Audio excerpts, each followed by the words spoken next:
एक शांत गांव में रहता था माधव। ऐसा इंसान जो प्रेम में नहीं बल्कि मोह में डूब चुका था। रातें उसकी शांति की नहीं, एक वेश्या के नाम से बंध चुकी थी, जिससे वह पागलों की तरह प्रेम करता था। एक दिन उसके पिता का देहांत हो गया। चिता के पास खड़ा माधव बेचैन नजरों से पुजारी को देख रहा था। धीरे से बोला, पंडित जी, जरा जल्दी कर दीजिए। उसे जल्दबाजी थी अपनी वासना तक पहुंचने की। जब अंतिम संस्कार पूरा हुआ, आसमान फट पड़ा, बिजली कड़की, पेड़ गिरने लगे, पूरा गांव तूफान में डूब गया। पर माधव को कोई डर नहीं था।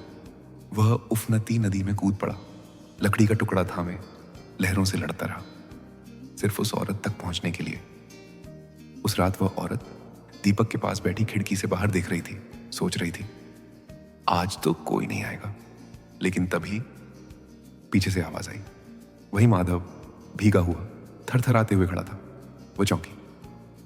तुम अंदर कैसे आए? माधव मुस्कुराया। उस रस्सी से जो तुमने मेरे लिए बांधी थी। वह भागकर खिड़की तक पहुंची और देखकर सन्न रह गई।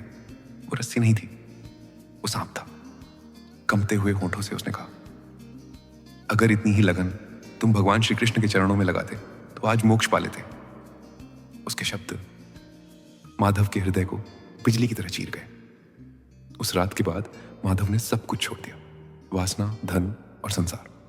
नंगे पांव निकल पड़ा वृंदावन की ओर। वहीं बरगद के नीचे बैठकर वर्षों तक जप करता रहा, श्री कृष्ण श्री कृष्ण। अब उसका जीवन केवल भक्ति था। लेकिन एक दिन उसने एक स्त्री को देखा जिसका चेहरा उसी वेश्या जैसा था। मन डगमगा गया। वह उसके पीछे पीछे उसके घर तक गया। उसका पति बोला, महात्मा जी, क्या चाहिए? माधव ने धीमी आवाज में कहा, मैं तुम्हारी पत्नी के साथ कुछ समय बिताना चाहता हूं।